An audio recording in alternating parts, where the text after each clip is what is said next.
लालच का बुरा अंत। एक बार की बात है, सोमपुर गांव में एक पंडित रहता था। वह बहुत गरीब था।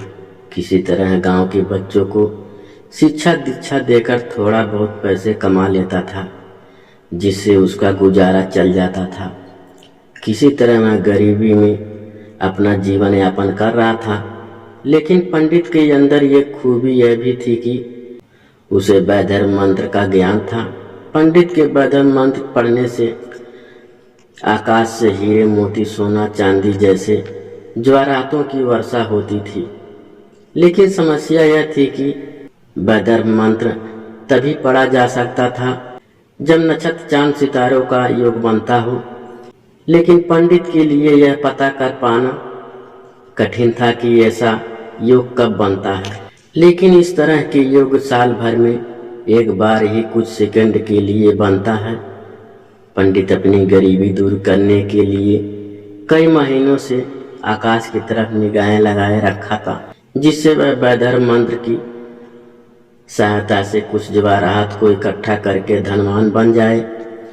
लेकिन उसे वह योग नहीं पता चल सका जिसे आभूषणों की वर्षा करवा सके। एक दिन पंडित बैठे बैठे सोच रहा था कि मेरी किस्मत में गरीबी ही लिखी है। मैं ऐसे योग के चक्कर में कब तक आकाश को देखता ही रहूंगा। गरीबी से तंग आकर उसने शहर जाने का मन बना लिया।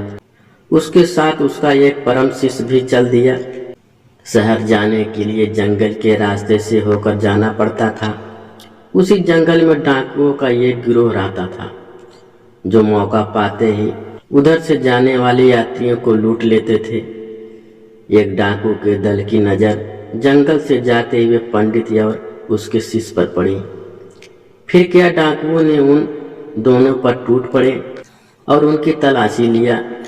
पंडित और उसके शिष्य के पास एक पोटली में सिवाय चने के सत्तू और अचार के अलावा कुछ भी नहीं मिला। पंडित डाकुओं के सामने दोनों हाथ जोड़कर बोला, मेरे पास कुछ नहीं है, मैं बहुत गरीब हूँ, मुझे जाने दो। डाकुओं के सरदार ने कहा, मेरा नाम डाकू माधव सिंह है। मेरा नाम सुनते ही दूर दूर के लोग कांप जाते हैं।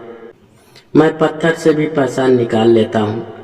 अगर अपनी सलामती चाहते हो तो तुम अपने चेलों को घर भेजकर 1000 रुपये मंगा लो।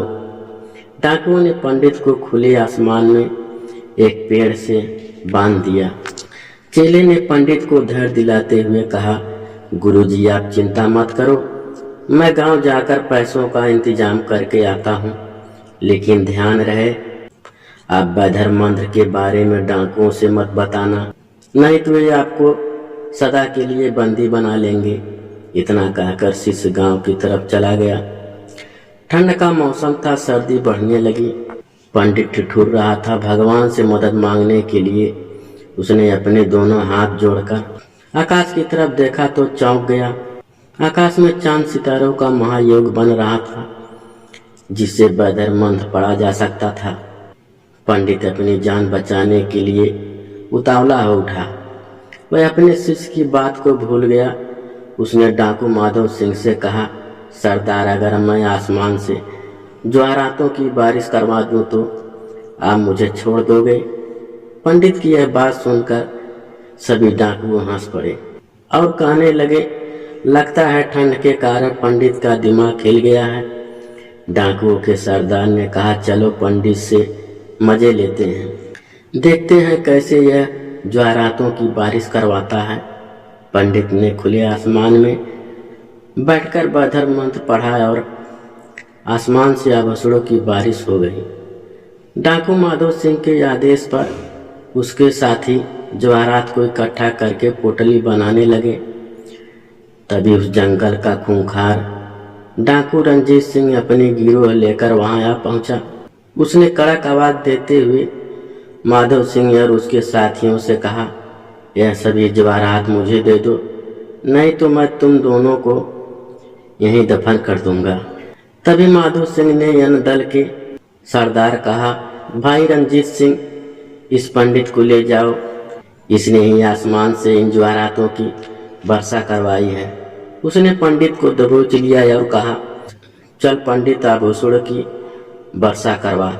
पंडित हड़बड़ा गया और कहा, अब आभूषणों की वर्षा नहीं हो सकती, मुहूर्त निकल चुका है, जो कि साल में एक बार ही होता है। उसकी बात सुनकर रंजीत सिंह गुस्से से लाल पीला हो उठा। उसने अपनी तलवार निकाली और पंडित को पेट में घुसा दिया, जिससे पंडित की अकाल मृत्यु हो गई। आभूषणों के लिए दोनों दलों के डाकुओं के बीच मार काट शुरू हो गया। कुछ घंटों बाद दोनों दलों के सभी डाकुओं मारे गए। अब दोनों सरदार माधो सिंह और रंजीत सिंह ही बचे थे। दोनों में भी लड़ाई काफी देर तक चलती रही, लेकिन दोनों हार नहीं मान रहे थे। तभी माधो सिंह ने कहा, हम दोनों के साथी मारे गए हैं, अगर दोनों इसी तरह लड़ते रहे तो यह धन कोई और लेकर चला जाएगा। हमें इस धन को आधा आधा बांटने में ही भलाई है। दोनों डाकू इस बात पर सहमत हो गए। दोनों ने आभूषणों को एक पोटली में बांध कर लिया। रंजीत सिंह ने कहा, भूख जोरों की लगी है, पहले चलो कुछ खा लेते हैं, फिर आभूषणों को बंटवारा करेंगे। माधो सिंह खाना खाने के लिए पास के ढाबे पर चला गया। उसने वहीं पर जमकर खाना खा लिया और रंजीत सिंह के खाने में जहर मिला दिया, जिससे उसे आभूषण में बंटवारा न करना पड़े। उधर रंजीत सिंह तलवार लेकर एक झाड़ी में छिप गया। उसने सोचा, माधो सिंह के ऊपर पीछे से वार कर दूंगा, जिससे सारे जवाहरात मुझे मिल जाएगा। जैसे ही माधो सिंह वहां पहुंचा, रंजीत सिंह ने पीछे से तलवार से वार कर दिया, जिससे वह गिर पड़ा और दम तोड़ दिया। उसे मारकर रंजीत सिंह बहुत खुश हुआ। उसने सोचा, अब तो सारा धन मेरा हो गया, चलो कुछ खाना खा लेते हैं, फिर घर चलेंगे। जैसे उसने खाना खाया, उस खाने में जहर मिले होने के कारण वह तड़प तड़प कर दम तोड़ दिया। कुछ समय बाद पंडित का शिष्य 1000 रुपये लेकर अपने गुरु को छुड़ाने वहां पहुंचा। उसने यह सब नजारा देखकर समझ गया कि गुरुजी ने डाकुओं को मंत्र से जवाहरात की वर्षा करने की गलती कर दी।